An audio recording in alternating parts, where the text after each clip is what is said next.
I'm sharing this with you anonymously. Back in the 80s, we used to get a lot of phone calls about people seeing a strange monster lurking in the storm drains. It started with young kids who would go down there, smoke cigarettes, and write graffiti on the walls. We didn't take it too seriously then, but it wasn't too long later that we started receiving phone calls about a strange, white-looking humanoid figure moving around down there. Sometimes our department would get phone calls in the middle of the night from the police, letting us know that there had been issues coming up again and again. Let me clarify.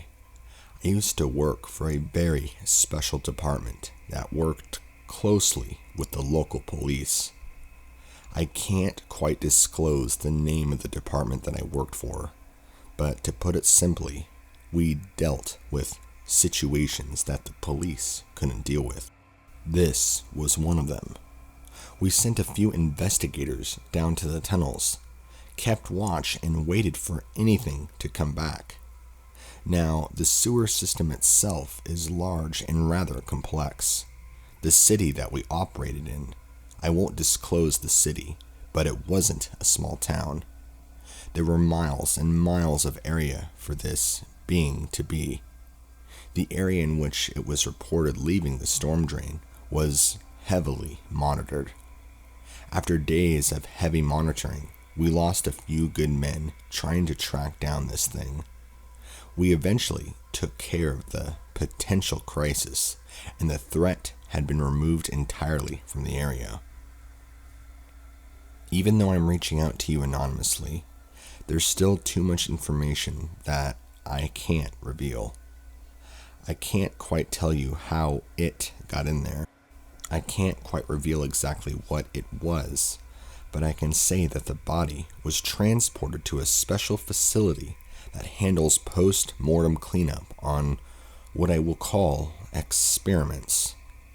The most I'm willing to reveal is that this is a secret government facility in which only a few of us know exists, let alone its true whereabouts. I was told that it actually lies underneath the desert in Arizona, but I'm not too sure myself. I'm telling you this because this isn't the first time something like this has happened, and we've had to go in and play cleanup several times in my career with this, well, what I would call a company. I'm sorry that I can't divulge into many details. If this ever really picks up wind, the more details I release, the more it will be able to be traced back directly to me. I want you to know that there are more of us in these secret agencies that are wanting to come forward and tell you the truth. The American people deserve to know what's really going on. Maybe when the time is right. I wish you the best.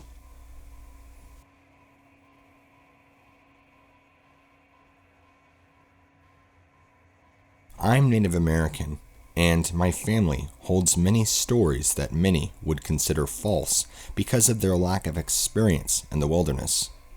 Not only I, but my entire family has had run-ins with the wood people. Many call them Bigfoot, others Sasquatch, but we also have a special name for them. It's different with many tribes. I've had times where my family has been in our camper out in the forest, and we've had rocks thrown at our camper. Or, in the middle of the night, our camper gets pushed almost over entirely. We've heard yells, screams, bangs, and wood knocks all throughout the day and night. I live in a very active area for these things. I've also seen them on multiple occasions. They like to watch us from afar and observe us. They really like it when we have our powwows. They are usually pretty neutral creatures and don't bother us unless they feel threatened, or we enter their territory. I've been in the woods many times and have found trees ripped up out of the ground and stuck in upside down.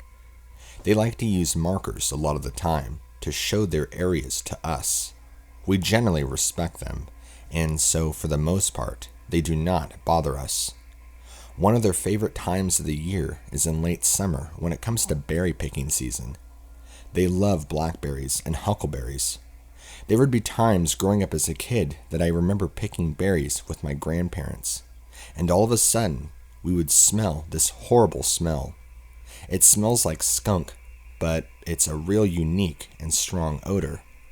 There's one indication that there's close by, and that's generally their smell.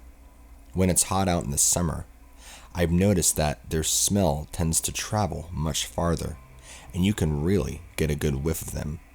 We have encountered multiples of them before, and from what I grew up knowing is that they also live in tribes, just like we do.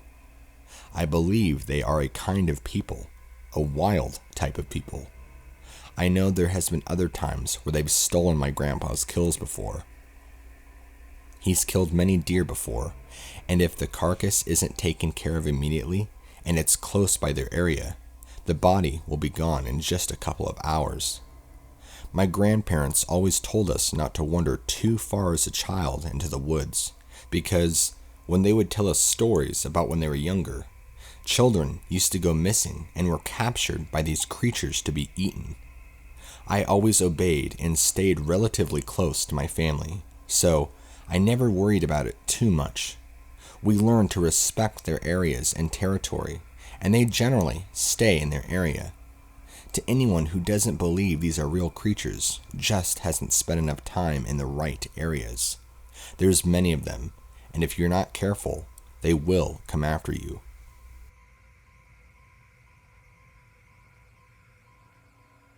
Normally, I don't tell a lot of people my story, because some of the people I've told tell me I'm making it up. But I promise on my life that this is true. Since this happened when I was young, I got used to the idea of it, and all the talk that Bigfoot isn't real became foreign to me since I've had so many first-hand experiences. Anyway, I used to play at my grandmother's house a bunch when I was little. I'm talking being a little kid, like 5 or 6, or somewhere around there. What's cool about her place was she always had this big pond and a bunch of tall grass and woods way out behind her house that I used to go play at. As a kid, I would go back there all the time and play games, skip rocks, and dip my feet in the pond. Sometimes I'd even find frogs. That was always a great time. There were several times, though, that I can remember that I would sometimes see this large, hairy man from time to time. He would usually be watching me from the tree line, and sometimes would come out and come closer to the pond. I remember one time I was playing with rocks or sticks or something, and I got this feeling someone was looking at me. I look up, and he's watching me from the other side of the pond, just staring at me. He didn't scare me at all, and I never felt danger. I didn't really know at the time it was a Bigfoot or anything. I guess I just thought it was a person or something. I'm not sure, because when you're 5 years old, you don't really understand that yet. I was shy, and I remember sometimes waving and saying hi. Sometimes asking if he wanted to play with me, but he just continued to stand there and stare at me. Most of the time, I would run back to my grandma's house, telling her the big hairy man had come to see me again, and she would just tell me to stop making up nonsense. She always thought I was lying. This continued for years, but I remember only seeing this thing in the spring and summer. My grandmother passed away when I was about 9 or so, and that's when I stopped going over there. So, that's what, 4 or so years? I saw this thing enough to know that it was more than likely the same one every time. I feel like it even recognized me too. You know the way someone looks at you when they remember or recognize you? I can't quite explain it, but that's the closest expression it would give me that I can explain in detail. It never really showed any emotion. I would say it was more mono-expressive and neutral than anything else.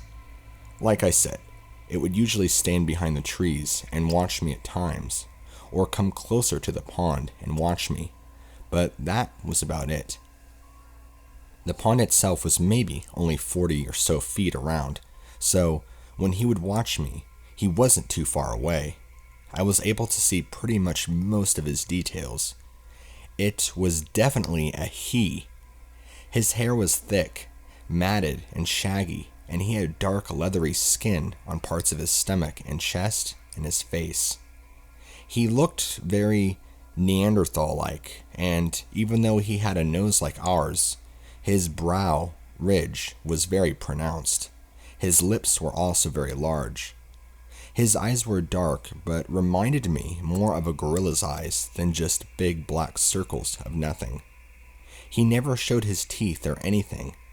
His head was pretty much what you'd expect to see in typical Bigfoots. Practically no neck, cone-shaped top of the head, and very barrel-like body. I could sometimes tell when he was near because I could smell him, but not always. There were other times I'd be playing out there and never even know he was around, and I'd see him watching me. After my grandmother passed, I never went back to the area again, so I would imagine he's still probably there in the area. I'm 32 now, so this was roughly 25 or so years ago that this happened,